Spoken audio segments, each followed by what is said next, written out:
cette nouvelle vidéo, nous allons toujours utiliser le module import OS. Dans import OS, nous avions vu, hop, je reprends, je vais me remettre ici. Nous avions vu que dans import OS, dans OS, si on fait un dir de OS, que nous avions ici la méthode walk. Donc si on regarde la méthode walk, ce qu'elle nous apprend, c'est que cette méthode donc renvoie trois choses. Donc nous allons devoir récupérer ces trois choses dans des variables différentes. Alors on va dire pass, dire names, files. Et on va devoir ici indiquer, alors ça c'est par défaut, donc on ne va pas les utiliser, mais ici top, on va devoir indiquer quelque chose, et si on lit un peu la documentation, ce quelque chose c'est un chemin. Et donc il y a un exemple qui se trouve dans l'explication ici. Nous voyons par exemple que si nous faisons for route, dir, files, vous voyez qu'il y a bien trois choses d'appeler. Dans le modèle OS.walk, où on transmet ici un chemin, il va se passer des choses. Donc on va essayer de regarder un peu ce qu'il se passe. Donc je vais faire comme c'était indiqué, mais je vais le mettre peut-être en français, for chemin, virgule, répertoire, virgule, fichier, in os.walk.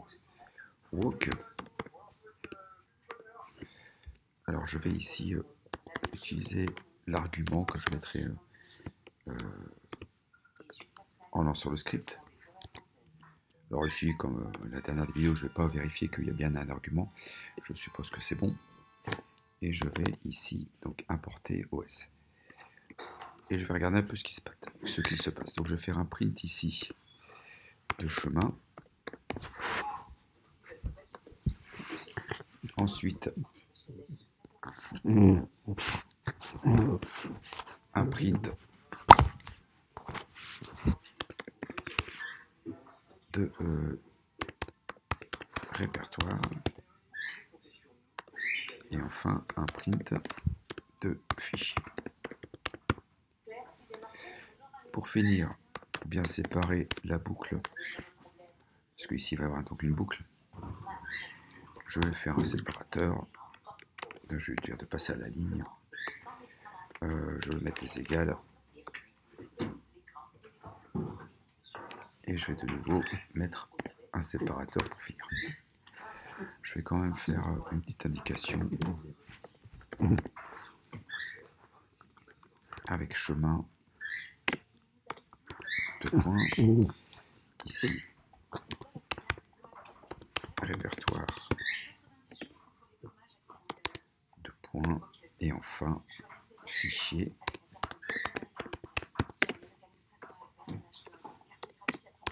De points. Je vais pouvoir enregistrer ça. Voilà, je vais appeler ça. Alors, je vais me remettre au bon endroit. Donc, je vais me mettre dans mes documents. Je dois avoir quelque chose qui s'appelle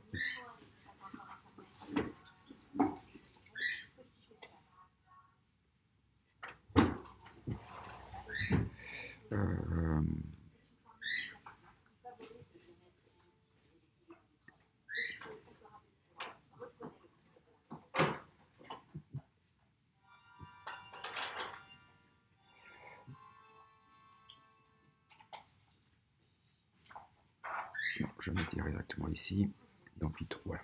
Et je vais appeler ça test os walk.py.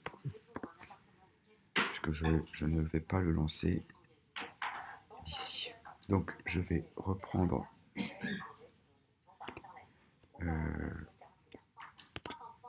mon terminal.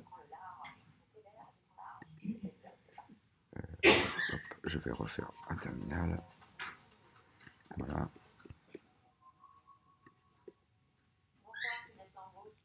Ici, je vais me mettre au bon endroit.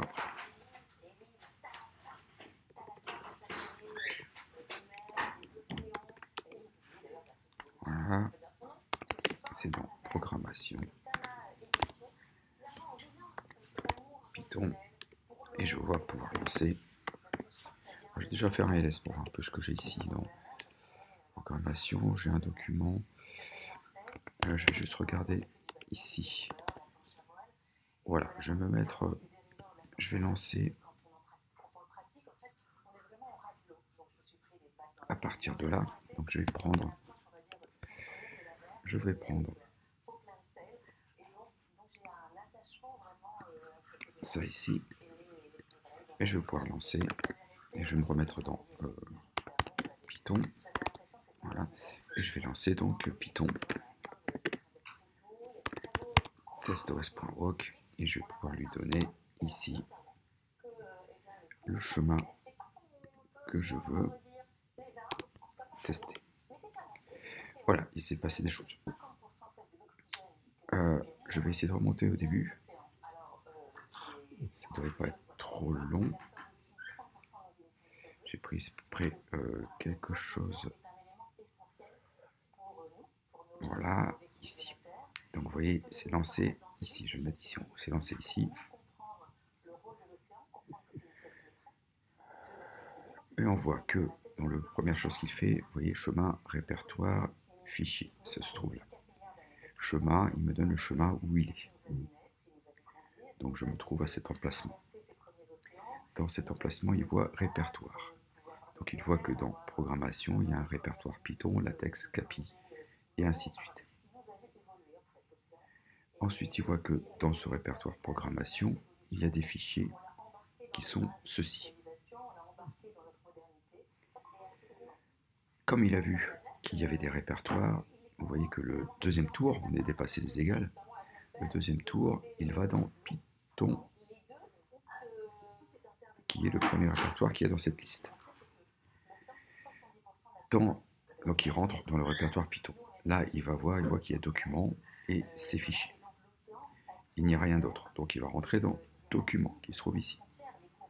Et là, il n'y a pas de documents, il n'y a que des fichiers. Donc il a fini avec documents, il peut sortir, et il a fini avec Python, et il peut sortir. Donc il va aller voir maintenant latex. Et on voit ici qu'il rentre dans latex. Et ainsi de suite.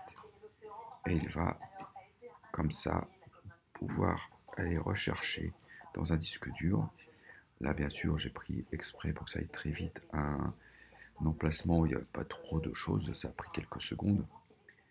Mais on va pouvoir aller chercher comme ça toute l'arborescence d'une partie ou d'un disque dur, si bien sûr on a les droits, et aller récupérer tous les fichiers, tous les chemins des fichiers et tous les répertoires. Et on pourrait de cette façon, par exemple, si je reprends le code, récupérer l'ensemble, ne récupérer que les fichiers, tous les fichiers, mettre ça dans une liste, par exemple, et après aller travailler sur ces fichiers. Donc on pourrait filtrer, par exemple, sur des fichiers .txt ou d'autres fichiers, on pourrait aller rechercher les images .jpg, on pourrait faire plein de choses comme ça.